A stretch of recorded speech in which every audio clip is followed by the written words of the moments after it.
Bismillahirrahmanirrahim.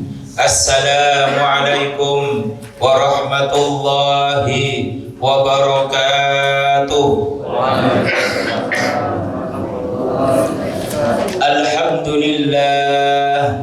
Alhamdulillahilladzi amarna bil ittihad wal i'tisam bihablillahil matin. Nashhadu an la ilaha illallah iyyahu na'budu wa iyyahu nasta'in wa nusalli wa nusallimu ala nabiyyina Muhammadin sallallahu alaihi wasallam al-mab'utsu rahmatan lil alamin. Allahumma arhamna bil Qur'an waj'alhu lana imama wa nura wa huda wa rahma. Allahumma dzakkirna minhu ma nasina wa 'allimna minhu ma jahilna warzuqna tilawatahu ana al-laili wa atrafan nahar waj'alhu lana hujjatan ya rabbal alamin. Allahumma inna nas'aluka 'ilman nafi'a wa rizqan wasi'a wa shifaa'an min kulli da'in bi rahmatika ya arhamar rahimin. Allahumma faqihna fid din wa 'allimna ta'wil bi rahmatika ya arhamar rahimin. Amin amin ya rabbal alamin. Ma'asyiral muslimin wal muslimat arsyadakumullah. Kita lanjutkan membaca surah Al-Baqarah ayat 101. Kita baca sampai ayat 102.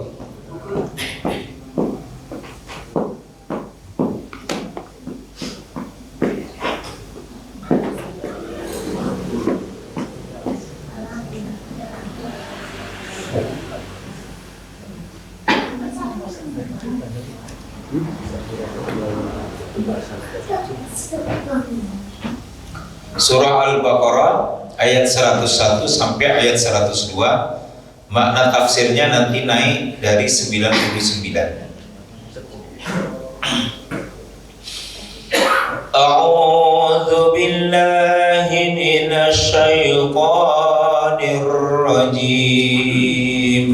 A'udzu billahi minasy syaithanir rajim. Walamma ja'ahum rasulun min indillah. Walamma ja'ahum rasulun min indillah musaddiqun lima ma'ahum nabadha fariqum minal ladzina utul kitab.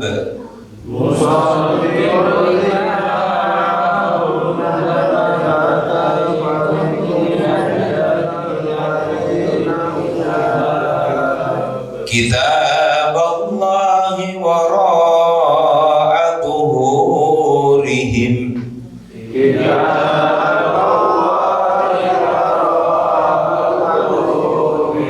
Ka'annahum la ya'lamun.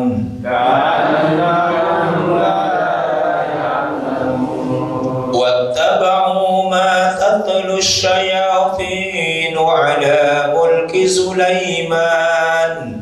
Wattaba'u ma tatlu asy-syayatin 'ala mulki Sulaiman. Wa ma kafara Sulaiman walakinna asy-syayatin kafaru yu'allimuna an-nasa as-sihr.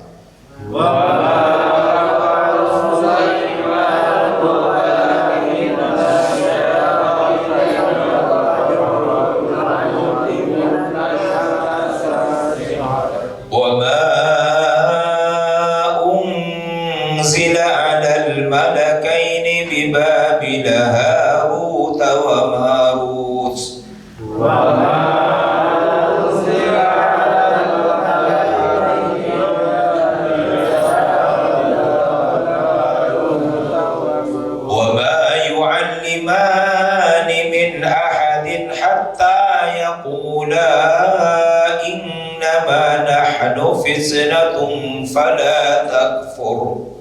Wa ma yu'allimani min ahadin hatta yaqula innama nahnu fitnatun fala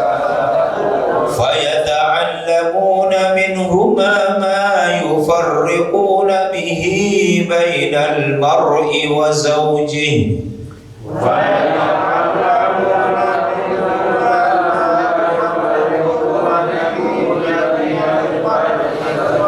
وما هم بضارين به من أحد إلا بإذن الله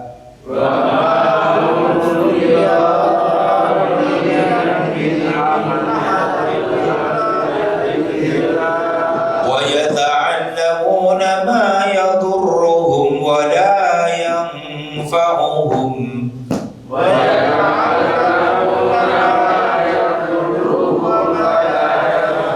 ولقد علموا لمن اشتراه ما له في الآخرة من خلاق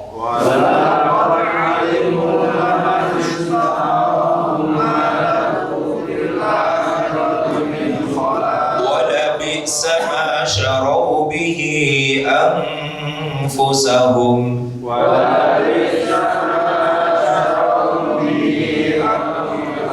لو كانوا يعلمون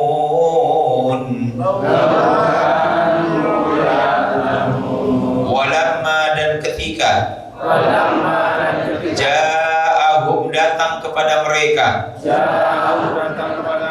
rasulun seorang rasul min indillahi dari sisi Allah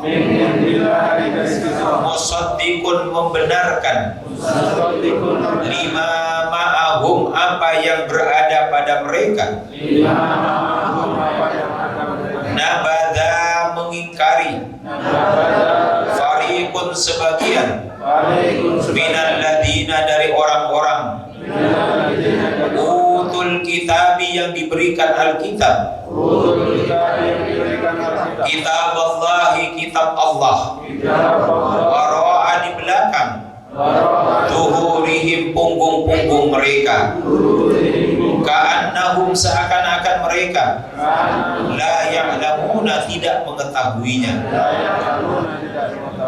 wattaba'u dan mengikuti ma tatlu apa-apa yang dibaca asyaitanu syaitan ala di atas mulki Sulaiman singgasana Nabi Sulaiman wa ma kafara dan tidaklah kufur Sulaiman Nabi Sulaiman walakinna syayatina akan tetapi setan-setan kafaru yang kufur yu'allimuna mereka mengajarkan an-nasa kepada manusia as-sihra sihir wa ma unzila dan tidaklah diturunkan alal malakaini kepada dua malaikat bi Babila di daerah Babil Harut wa Marut Harut dan Marut wa ma yu'allimani dan tidaklah keduanya mengajarkan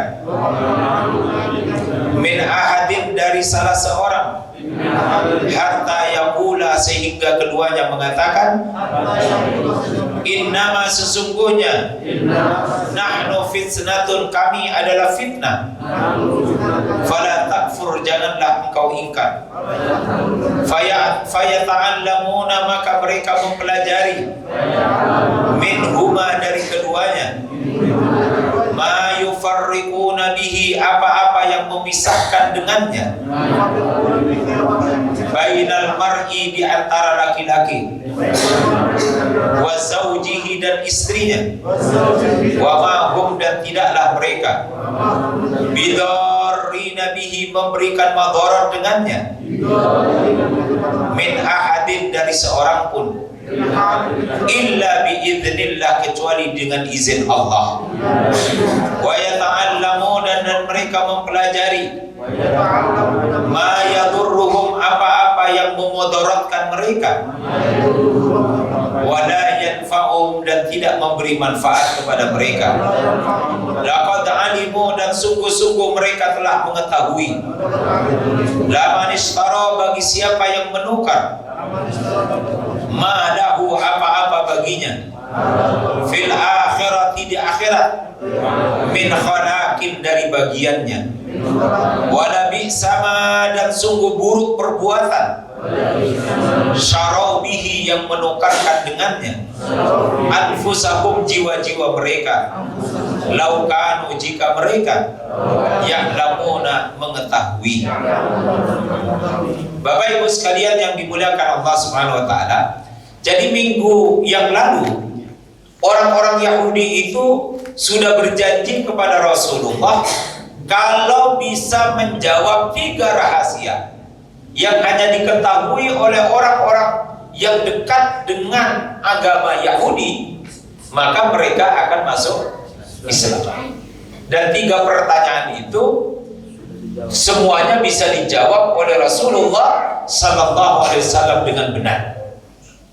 Terkait dengan apa yang dilarang oleh Nabiullah Yakub kepada dirinya untuk dimakan dan diminum, maka dijawab oleh Rasulullah itu adalah unta dan susu unta. Karena sebab Nabi Yakub sakit kemudian bernazar untuk tidak memakan makanan dan minuman yang paling dia sukai, yaitu daging unta dan susu. Dan ini sudah dibenarkan. Maka ditanya lagi Rasulullah Sallallahu Alaihi Wasallam tentang cairan laki-laki dan cairan perempuan dan proses penciptaan laki-laki dan perempuan. Sudah dijawab juga oleh Rasulullah bahwa cairan perempuan itu berwarna kuning bening, kemudian yang punyanya laki-laki itu putih kental. Mana yang lebih dominan, jenis kelamin itulah yang jadi. Kalau yang kuning bening itu yang dominan, maka yang lahir adalah anak perempuan. Tapi kalau yang putih kental yang dominan, maka yang lahir adalah anak laki-laki. Kemudian yang ketiga bertanya tentang An-Nabiyul Ummi yang dijelaskan oleh kitab Taurat dan dijelaskan oleh Rasulullah SAW bahwa An-Nabiyul Ummi itu matanya tidur tapi hatinya tetap berzikir kepada Allah Subhanahu wa taala, dan itulah yang dijelaskan oleh kitab Taurat. Tetapi apa yang terjadi Bapak Ibu sekalian yang dimuliakan Allah Subhanahu wa taala, tetapi justru mereka mengingkari apa yang sudah menjadi. Mereka yang mengangkat janji, mereka juga yang mengingkari. Engkau yang memulai, engkau juga yang mengakhiri. Nah, kira-kira begitu. Terus maunya apa? Maka dijelaskan oleh Allah Subhanahu wa taala, "Wa laqad anzalna ilaika ayatin bayyinat ya Muhammad." Sudah kami turunkan kepada engkau kitab suci, yaitu Al-Qur'anul Karim. Yang Al-Quranul Karim itu sudah menjelaskan sejelas-jelasnya semua perkara yang baik, semua perkara yang buruk, semua perkara iman dan semua perkara kekufuran. Semuanya sudah dijelaskan di dalam Al-Quran. Kita tinggal mempelajari dan mengikutinya saja. Maka Quran mengatakan la ikraha fiddin. Allah hendak memaksa setiap orang untuk memilih jalan hidupnya. Faman syaa falyu'min. Siapa yang pengen jadi orang kufur, pilih jalan kekufuran. Siapa yang ingin beriman, pilih jalan keimanan. Silakan kata Allah. Kalian beriman kepadaku tidak akan menambah kemahakuasaanku, dan kalau kalian kufur kepada Allah, Allah tidak akan berkurang kemahakuasaannya. Sehingga iman dan kufur itu semua akan kembali kepada diri kita masing-masing. Maka siapa yang mengambil jalan keimanan, maka Allah Subhanahu wa taala memberikan penjelasan di dalam Al-Qur'anul Karim. A'udzu billahi minasyaitonir rajim wa basyiril ladzina amanu wa amilus solihati. Hei orang-orang yang beriman dan memilih jalan syariat, maka Allah akan kirimkan kepada kalian busyra, kebahagiaan. Bukan harta benda, tapi kebahagiaan. Kenapa kebahagiaan? Karena kebahagiaan ini tidak bisa dibeli dengan harta. Karena kebahagiaan ini tidak bisa disogok. Karena hati dan perasaan itu tidak bisa kecuali dia datang, dihunjamkan ke dalam jiwa kita yang disebut dengan al-busyra. Maka Allah menjanjikan orang yang memilih jalan iman, orang yang memilih jalan syariat, pasti akan dikirimkan oleh Allah Subhanahu wa taala, yaitu busyra, kebahagiaan. Di dalam bahasa hadis Nabi namanya as-sa'adah, kebahagiaan.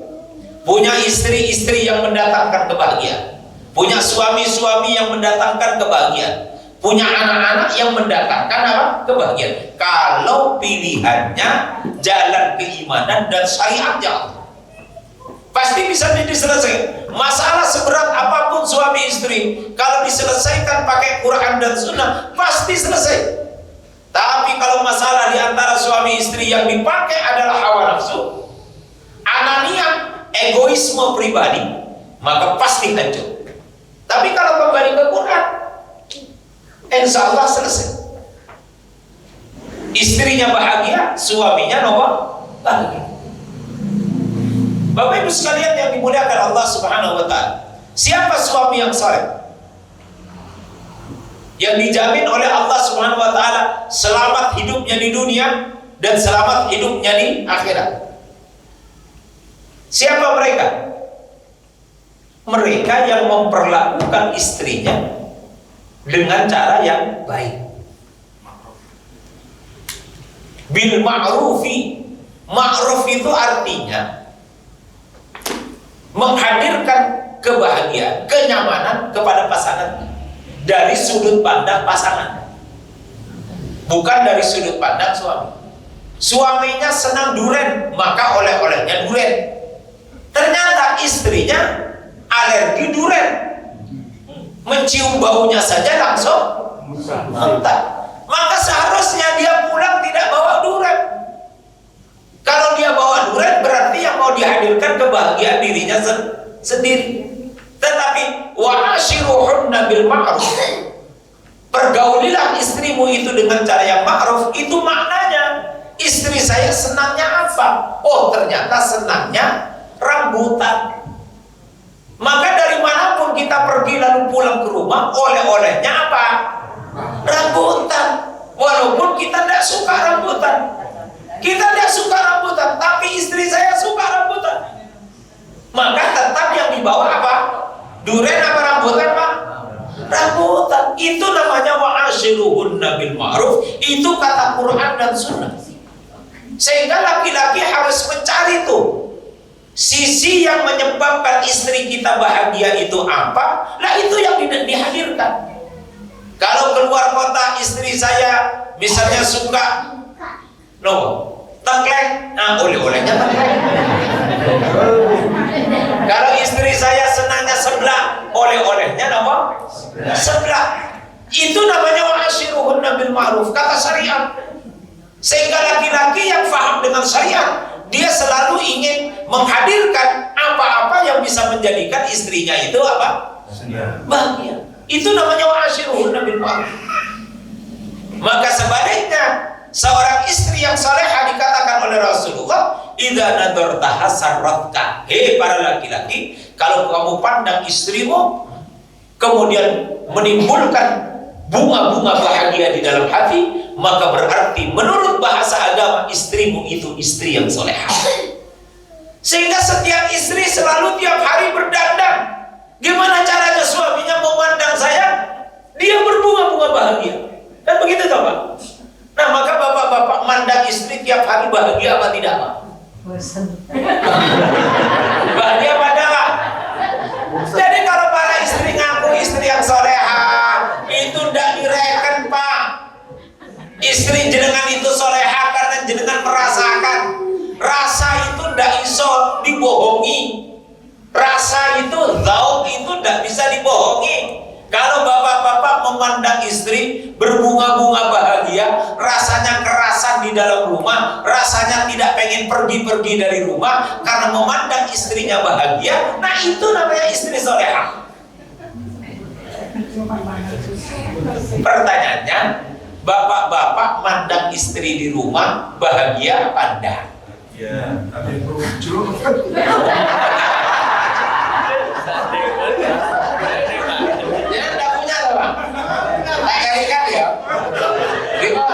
Wes nanti WA saya, kasih nama, umur berapa, yang mau dicari umur berapa. Saya punya banyak stok soalnya. Punya banyak stok saya, bener serius itu. Ada ibu-ibu di Mesir pengajian Jumat sore, kebetulan saya Jumat besok saya ngisi saya. Langsung tak sampaikan. Langsung itu. Gas. Oh, kemarin itu ada bapak itu umur sudah 64 tahun yuk masih pengen nikah gitu. Pak Ustaz, saya ini janda loh Pak Ustaz. Bu, ya saya dicarikan. Tapi terus sudah menikah akhirnya. Dapat usia 70 tahun. Karena yang dicari bukan lagi apa-apa, tapi teman hidup. Saya kemarin hari Ahad itu jam 10 pergi ke Boyolali. Itu melamarkan pegawai UNS untuk melamarkan janda. Duda ketemu janda. Duda anak 2 ketemu janda tidak punya anak. Yang cowok sudah punya cucu 1. Jadi paket lengkap. Jadi yang janda perempuan ini langsung dapat suami, langsung dapat anak 2, laki-laki perempuan, 3 anaknya. Laki-laki perempuan laki-laki, langsung dapat cucu. 1 cucu dari anak yang pertama. Itu saya diminta melamarkan karena saya memperkenalkan. Yang satunya tinggal di Banyuanyar, satunya dekat UNS. Nggak usah dicari orangnya ya. Karena ini berita baik. Saya senang kemudian mereka jadi. Mau menikah nanti akhir bulan Januari. Mau pesta tanggal 1 Februari. Pesta yang di tempat laki-laki tanggal berapa lagi? Wallah alam bisa. Yang penting wes pokoknya lancar. Gimana Pak? Bapak Ibu sekalian yang dimuliakan oleh Allah Subhanahu wa taala. Namanya Pak Farul. Maka wabashiril ladina. Jadi orang kalau ambil jalan syariat itu pasti bahagia. Sehingga kalau kita punya masalah dengan istri yang tidak bisa diselesaikan, kembali ke Quran. Ayo dicari lewat Quran. Bu, jangan percaya enggak dengan Quran? Yuk percaya dong Pak. Lah Bapak gimana? Yuk percaya dengan. Ayo kita selesaikan pakai Quran. Sudah, bagaimana Quran menyelesaikan? Ikut aja. Pasti Allah akan kasih dalam keluarga itu al-busyra, kebahagiaan. Karena Allah sudah menegaskan, walaqad anzalna ilaika ayatin bayyinat wa ma yakfuru biha illal fasiqun. Tidaklah orang itu ingkar kepada Al-Quran kecuali orang fasik. Artinya apa? Orang kalau memilih jalan tidak pakai Quran tapi pakai hawa nafsu, maka menyelesaikan masalah dengan hawa nafsu itu jalannya orang fasik, jalannya para pendosa. Kalau dia pakai hawa nafsu, dia akan pakai kekuasaan politiknya, dia akan pakai harta bendanya untuk mendolimi orang lain. Kalau dia punya masalah, orang kan selalu ingin kalau bermasalah itu menang, Pak, tidak mau kalah. Maka kalau dia punya fasilitas kekuasaan, punya fasilitas harta benda, walaupun dia salah, dia tetap pengen menang. Seperti Yusuf dan Zulaikha. Yang masuk ke rumahnya Yusuf itu siapa? Yang masuk ke kamar kan Zulaikha. Tapi Zulaikha bilangnya apa? Dia yang menggoda saya. Dan faktanya yang dihukum siapa? Tetap Yusuf. Karena Zulaikha punya suami perdana menteri. Tetap Yusuf kalah karena Yusuf statusnya adalah budak. Walaupun Yusuf ganteng, pintar, cerdas. Tapi tidak jadi apa-apa. Yusuf tetap masuk penjara walaupun Yusuf yang benar.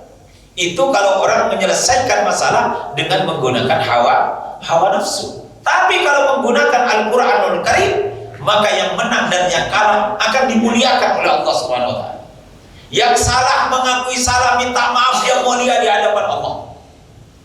Yang benar memberi maaf, dia mulia di hadapan Allah. Jadi siapa yang menang dan siapa yang kalah di hadapan Quran, pasti dia mulia di hadapan Allah Subhanahu wa taala.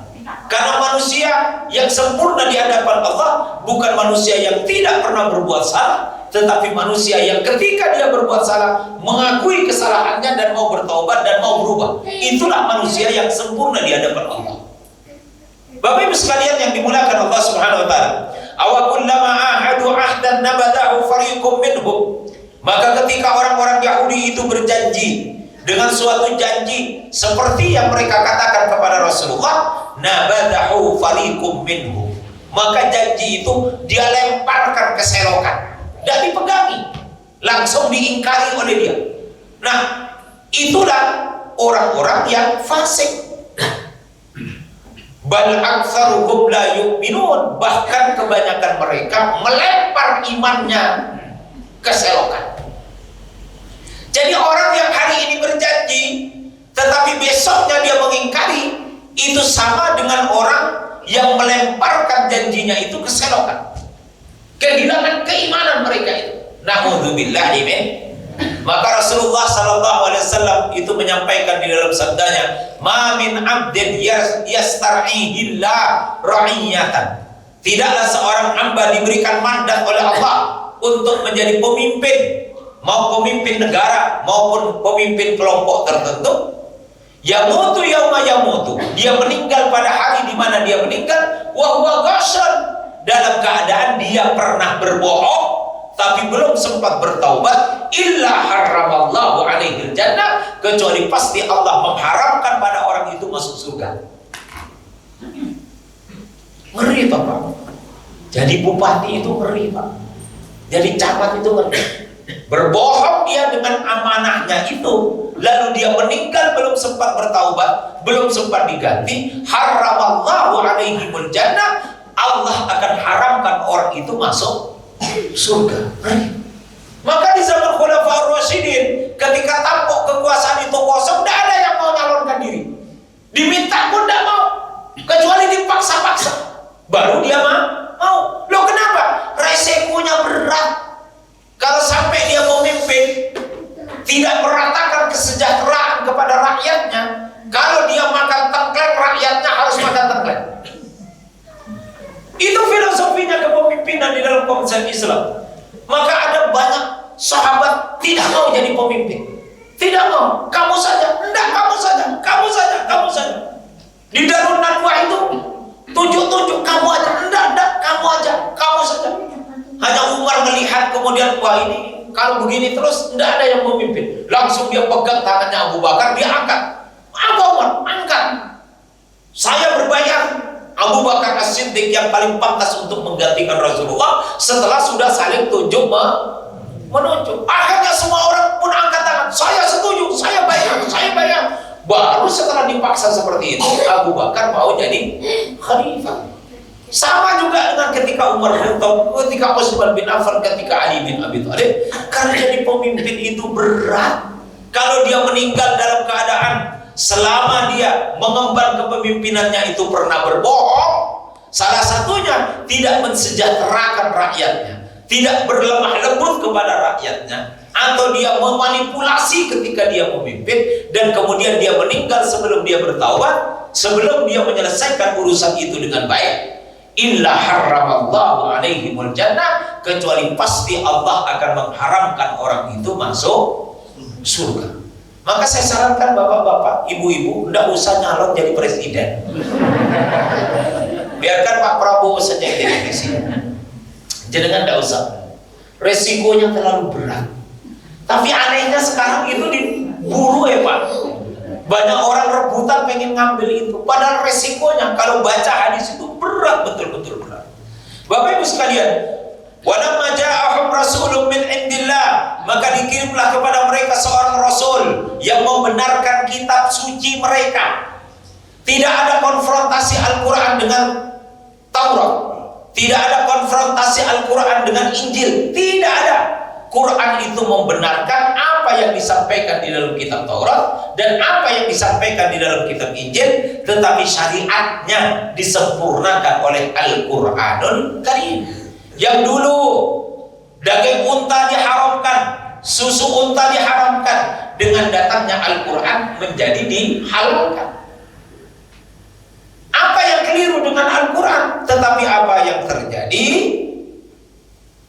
Nabadha fariqum minal ladina utul kitab. Orang-orang Yahudi dan orang-orang Nasrani ini rupanya melemparkan kebenaran Al-Quran, melemparkan kebenaran kitab Taurat yang mengabarkan tentang turunnya Al-Quran dan turunnya An-Nabiyul Ummiyu, yaitu Nabiullah Muhammad sallallahu alaihi wasallam. Kitab Allah wara'a zuhurihim, padahal Al-Quran itu sudah digendong di punggung mereka, dekat mereka dengan kitab Taurat Taurasnya. Tapi giliran kitab Taurat itu muncul menjadi risalah kenabian Nabiullah Muhammad SAW yang memang dijelaskan di dalam kitab Taurat, ka'annahum la ya'lamun, seakan-akan mereka tidak mau tahu menang. Jadi lupa, jadi tidak ngerti. Padahal kitab sucinya sudah menjelaskan. Bahkan mereka menuduh Nabi Muhammad itu penyihir. Al-Quran itu sihir, kata mereka. Sehingga kemudian ditegaskanlah oleh Allah Subhanahu wa taala bahwa kitab suci itu bukan kitab sihir. Lalu Allah menyinggung di dalam surah Al-Baqarah ayat 102, asal muasal dari mana sihir itu muncul, dengan mengatakan wattaba'u ma tatlus syayatinu ala mulki Sulaiman, dan mereka mengikuti apa-apa yang dibaca oleh para setan di atas singgasananya Nabi Sulaiman. Di dalam kitab tafsir Ibnu Katsir ini banyak versi cerita yang disampaikan. Setidaknya saya akan sampaikan dua saja. Yang pertama, Bapak Ibu sekalian, jadi ketika singgasana Sulaiman itu suatu ketika lepas dari penguasaan Nabi Sulaiman, lalu kemudian banyak di antara para jin itu kemudian murtad. Artinya mereka mengingkari kepemimpinan Nabi Sulaiman. Dulu kan Nabi Sulaiman berkuasa, bangsa jin itu tidak berani yang macam-macam. Dia tunduk kepada Nabi Sulaiman. Jangankan bangsa jin, bahkan binatang-binatang pun mereka tunduk kepada Nabi Sulaiman. Tetapi ketika singgasana Nabi Sulaiman itu lepas dari tangan beliau, kemudian bangsa jin ini menjadi murtad, keluar dari ketundukannya kepada Nabi Sulaiman, kemudian mereka menulis kitab yang mengandung unsur tentang sihir yang akan dipakai oleh mereka untuk melawan Nabi Sulaiman. Kitab-kitab itu. Tetapi faktanya ketika mereka susun kitab-kitab sihir itu tidak mampu melawan Nabi Sulaiman, sehingga kemudian bisa dikendalikan, bisa ditangkap kitab-kitab itu, kemudian oleh Nabi Sulaiman disimpan di tempat yang paling aman. Di mana tempat yang paling aman? Yaitu di bawah singgasananya Nabi Sulaiman. Tidak berani mendekat, Pak. Karena ilmunya Nabi Sulaiman yang mampu untuk mengendalikan bangsa jin, yang mampu mengendalikan bangsa binatang, bahkan bangsa burung bisa dikendalikan oleh Nabi Sulaiman. Berarti kan canggih tuh Nabi Sulaiman. Sehingga kitab itu diambil oleh Nabi Sulaiman, dirampas oleh Nabi Sulaiman. Kemudian ditaruh di bawah singgasananya Nabi Sulaiman. Itu versi yang pertama. Dan versi yang kedua, Nabiullah Sulaiman alaihissalam ini mampu mengendalikan bangsa jin, tapi jin ini sebenarnya maunya tidak mau tunduk dengan manusia. Tapi mereka kalah ilmu. Nabi Sulaiman lebih hebat. Nah, ketika Nabi Sulaiman alaihissalam terdengar berita meninggal dunia, di mana jasadnya tidak ketemu, hanya terlihat tongkatnya saja dimakan oleh rayap, sehingga semua orang menyimpulkan Nabi Sulaiman sudah meninggal, dengan ditandai oleh tongkatnya itu dimakan oleh rayap. Sehingga ketika mereka mengetahui bahwa Nabi Sulaiman sudah meninggal dunia, mereka merasa apa? Merdeka, merasa bebas. Lalu mereka mencari-cari di mana gerangan catatan ilmunya Nabi Sulaiman, karena ada pembantu Nabi Sulaiman yang namanya Asir yang suka mencatat ilmunya Nabi Sulaiman.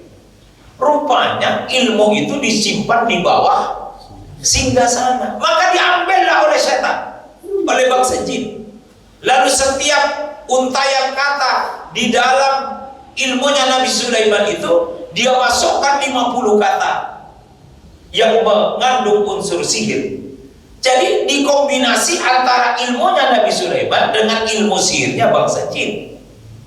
Maka jadilah namanya kitab sihir. Bapak Ibu sekalian yang dimuliakan oleh Allah Subhanahu wa taala, wa ma kafara Sulaiman walakinna syayatina kafaru. Tidaklah Sulaiman itu mengajarkan sihir, tetapi sesungguhnya yang mengajarkan sihir itu adalah bangsa setan. Nabi Sulaiman kitabnya bagus. Seandainya kita belajar kitab sucinya, kitab ilmunya Nabi Sulaiman, kita bisa ngobrol sama orang. Lalu bisa kita kasih perintah sama orang-orang, Jangan dulu makan, kasihan petani. Coba bayangkan, petani di Boyolali gagal panen gara-gara orang. Coba kita menguasai ilmunya Nabi Sulaiman, bisa mendengar itu bahasa orang, dan bisa ngomong dan kasih perintah kepada bangsa orang. Kan enak tau Pak? Tapi kitab itu keburu diambil oleh bangsa jin. Lalu kemudian dimodifikasi kitab sucinya, ilmunya Nabi Sulaiman itu menjadi ilmu sihir. Sehingga ketika dibacakan ini adalah ilmunya Nabi Sulaiman, banyak di antara mereka yang percaya itu ilmunya Nabi Sulaiman, tetapi ada juga di antara mereka yang tidak percaya itu bukan ilmunya Nabi Sulaiman. Yu'allimuna an-nasa sihra. Bangsa setan itu mengajarkan kepada manusia ilmu sihir. Wa ma unzila 'alal malakaini bi Babil Harut wa Marut. Dan tidaklah diturunkan dua malaikat ke negeri Babil, dan dia dan Harut wa Marut. Nah, ini para mufassir banyak juga perbedaan pendapat. Siapa alal malakaini yang mengajarkan sihir itu? Orang Yahudi menuduh yang mengajarkan ilmu sihir itu adalah malaikat Jibril dan malaikat Mikail. Gitu loh. Malakaininya itu. Sehingga oleh Allah Subhanahu wa taala diluruskan, oh tidak. Yang mengajarkan sihir itu adalah Harut wa Marut. Pertanyaannya, apakah Harut wa Marut ini adalah malaikat? Maka ada dua versi. Versi yang pertama, Harut wa Marut ini bukan malaikat, tetapi mereka adalah nama dua orang di antara orang-orang Yahudi yang mereka mengambil kitabnya bangsa jin yang dimodifikasi dari ilmunya Nabi Sulaiman, kemudian mereka pelajari sehingga Harut wa Marut ini menjadi ahli di dalam ilmu sihir. Itu versi yang pertama. Lalu versi yang kedua, ada yang mengatakan Harut wa Marut ini benar-benar malaikat. Ketika dulu Allah mau menciptakan Nabi Adam, kan para malaikat menyampaikan pendapat, ya Allah, kenapa engkau akan menciptakan makhluk yang hanya akan menciptakan kerusakan dan pertumpahan darah di muka bumi? Lalu Allah mengatakan kepada para malaikat, hei para malaikat, biar kamu mengerti rasanya jadi manusia, tolong carikan malaikat yang paling hebat di antara kalian, saya akan turunkan ke muka bumi. Lalu para malaikat mengatakan siapa? Harut wa Marut. Maka Harut wa Marut diturunkan ke muka bumi. Setelah Harut wa Marut turun ke muka bumi seperti manusia pada umumnya, dan wajahnya ganteng-ganteng dua orang itu, karena memang penjelmaan dari malaikat, tapi dia malaikat yang sudah diwujudkan dalam bentuk manusia. Dia juga punya kehendak. Maka Harut wa Marut itu ketemu dengan Zahra. Zahra itu seorang perempuan yang sangat cantik jelita, sehingga Harut wa Marut ini jatuh cinta kepada Zahra karena Zahra cantik. Maka Harut wa Marut dengan kepedean karena dia merasa ganteng, gitu, dia mendekati Zahra. Hei Zahra, serahkan dirimu kepada kami. Ya tidak bisa, kata Zahra, saya tidak mau. Sehingga kemudian Zahra melarikan diri. Karena Harut wa Marut kan bisa ilmu sihir, Pak. Dia di samping ganteng juga bisa menyihir orang. Sehingga Zahra ini lari. Setelah 1 tahun lebih, Zahra kembali lagi tapi bawa bayi. Nggak tahu bayi itu anak dia atau anaknya siapa, nggak dijelaskan. Bawa anak bayi. Sehingga ketika terdengar Zahra itu pulang kembali membawa bayi, maka Harut wa Marut datang lagi. Lalu memaksa, hei Zahra, serahkan dirimu kepada kami. Tidak mau saya. Udah gini aja, kalau memang betul-betul kamu suka sama saya, sudah gini aja, saya beri syarat. Apa syaratnya, kata Harut wa Marut? Bunuh dulu anak kecil ini, baru kamu bisa mendekat kepada saya. Maka Harut wa Marut sebagai penjelmaan malaikat tentu punya pikiran yang bersih, yang suci. Dia mengatakan, ya Zahra, saya tidak mungkin membunuh bayi, dia tidak berdosa.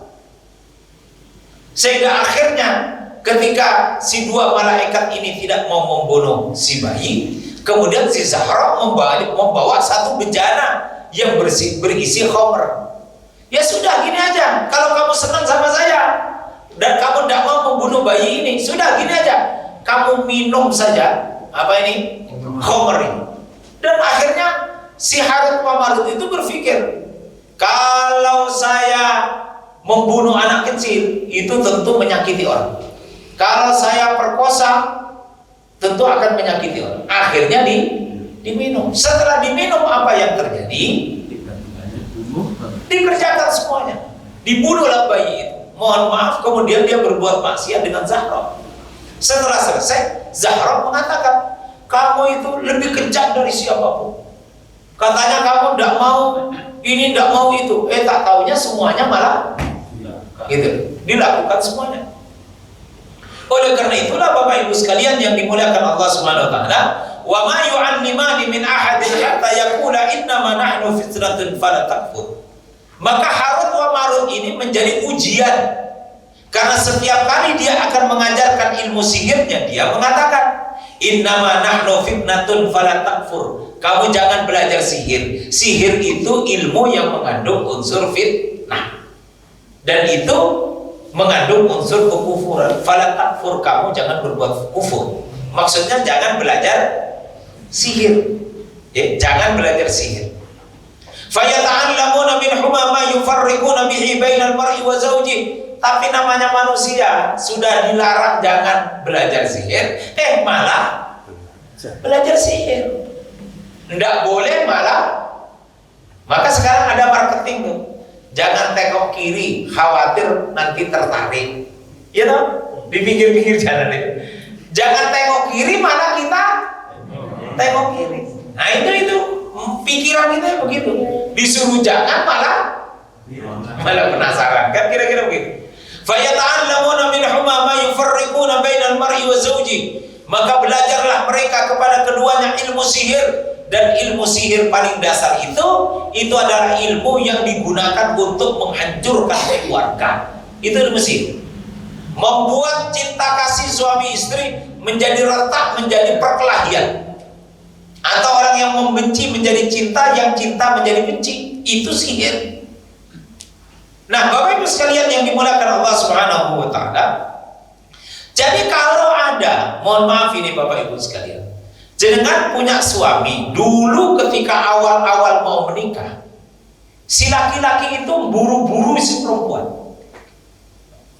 merayu-rayu. Bener apa enggak Bu? Dulu Bu, jenengan waktu didekati oleh bapak dirayu-rayu apa enggak Bu? Dirayu apa enggak? Didekati apa enggak? Didatangi apa enggak? Kan begitu toh Pak? Tampak kelihatannya betul-betul sungguh-sungguh sayang, sehingga terjadilah pernikahan. Nah setelah 10 tahun, entah kenapa tiba-tiba si laki-laki ini berubah 180 derajat. Yang dulunya katanya cinta-cinta, sayang-sayang, sekarang malah tampak dia kelihatan sangat benci kepada si perempuan tadi. Nah Bapak Ibu harus mengerti, kalau ada laki-laki dulu sayang-sayang sekarang benci-benci, berarti laki-laki itu sedang kena sihir. Kena sihir Pak. Sehingga sihir itu belum tentu dikirimkan oleh orang lain, tetapi sihir itu bisa bekerja dalam diri kita sendiri. Manakala pandangan kita memandang yang baik menjadi buruk dan yang buruk menjadi baik, itu orang kena sihir.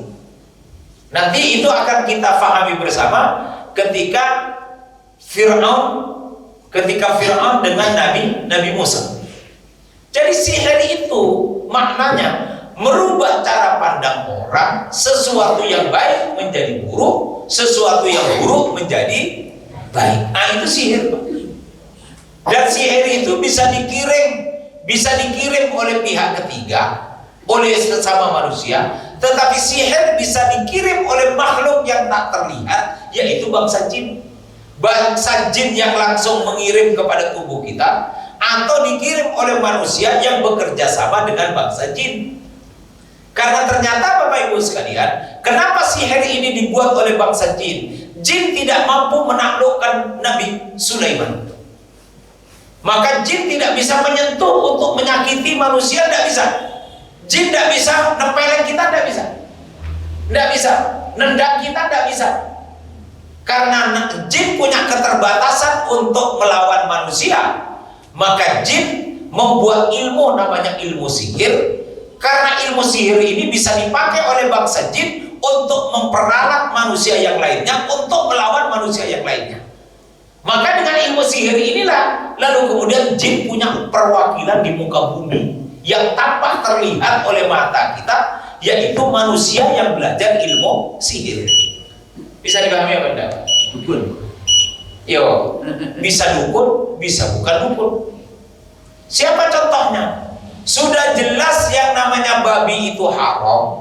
Kita punya kekeh menurut Quran babi itu haram. Temannya yang muslim datang menggoda dia untuk makan babi. Sampai dia akhirnya makan babi. Maka orang yang ngajak inilah namanya penyihir. Itu loh Pak. Jadi jangan hanya pada tingkat orang mengambil potongan rambutnya, orang mengambil potongan bajunya, kemudian ditaruh di kain kafan, ditulisilah di dalam kain kafan itu apa yang dimaksud. Lalu kemudian ditambahlah barang-barang apa yang dimaksud, ditutup, kemudian ditaruhlah di separuh dari telur, lalu ditaruhlah di kuburan yang sedang bluk. Lalu dia minta kepada bangsa jin untuk mengirimkan ini kepada siapa yang dimaksud. Bukan hanya itu, tetapi orang yang awalnya ketemu baik-baik, gitu, salam dan lain sebagainya, kok lama-lama ngomongin orang. Nah itu sihir itu. Sehingga kita terhipnotis, awalnya tidak mau ngerumpi, akhirnya nggak terasa sudah 3 jam dia ngerumpi. Nah itu kena sihir Pak. Maka hati-hati, sihir bisa lewat TV, sihir bisa lewat HP, sihir bisa lewat teman, bahkan sihir lewat diri kita sendiri. Atau sihir bisa lewat perangkat-perangkat tadi. Kalau dia mau mencelakakan orang, maka medianya nanti bisa beling, bisa paku. Tapi kalau ingin menjadikan orang benci menjadi cinta, maka yang dikirim itu adalah kelemah lembutan. Ayat yang dipakai juga faliyatalattaf. Kalau mau menaklukkan orang, maka yang dipakai ayatnya batastum jabbarin. Dan kira-kira begitu tuh. Itu dulu yang saya pelajari di Madura. Tapi nggak saya pakai. Kalau naik kapal, ketika ditagihi karcis, gimana caranya? Nggak usah bayar. Maka langsung dari jauh dibacakan. Batastum jabbarin. Fokus batastum jabbarin. Apa itu enggak untuk berantem? Oh, itu untuk menaklukkan musuh, biar kita tidak kelihatan. Termasuk musuh juga batastum jabbarin. Anjing yang menggonggong batastum jabbarin. Saya baca itu di kapal, saya tetap ditagih karcis. Gagal lah saya. Rupanya tidak bakat saya. Harusnya lagi absolut bahwa. Nah, boleh juga. Mungkin itu ilmunya yang lebih tinggi lagi. Rupanya ada juga yang belajar. Nah, Bapak Ibu sekalian, ini saja yang barangkali bisa kami sampaikan. Jadi sekali-kali jangan mendekat kepada ilmu sihir. Sihir itu jelas akan menghantarkan kita kepada kekufuran kepada Allah Subhanahu wa taala. Lau kanu ya'lamun, kalau kita mengerti betapa sesatnya, betapa buruknya ilmu sihir itu. Bapak Ibu sekalian yang dimuliakan Allah Subhanahu wa taala, ini saja barangkali yang bisa kami sampaikan. Mudah-mudahan bisa menjadi renungan dan peringatan kita bersama bahwa ternyata sihir itu ada di sekeliling kita. Bisa lewat TV, bisa lewat HP, bisa lewat pergaulan, bisa lewat diri kita sendiri. Prinsipnya ketika mata kita memandang yang baik menjadi buruk dan yang buruk menjadi baik, berarti pasti orang itu sedang terkena oleh sihir. Kalau mau disembuhkan, bacakanlah a'udzubillahi minasyaitonir. Boleh pakai surah Yasin, boleh pakai qul huwallahu ahad, qul a'udzu birabbil falaq, qul a'udzu birabbin nas. Al-Fatihah, Al-Fatihah, Al-Kafirun, Al-Ikhlas, Al-Falaq dan An-Nas. Kalau tampak ini suasana kebatinan selalu pengen berbuat jahat, langsunglah baca pada diri sendiri nopo surah Al-Fatihah, Al-Ikhlas, Al-Kafirun, Al-Ikhlas, Al-Falaq dan An-Nas. Mudah-mudahan segera kita ini nopo terhindar dari pikiran-pikiran untuk berbuat ingkar kepada Allah Subhanahu wa taala. Ini saja yang bisa kami sampaikan. Ada pertanyaan? Saya kira nggak ada ya. Cukup ya.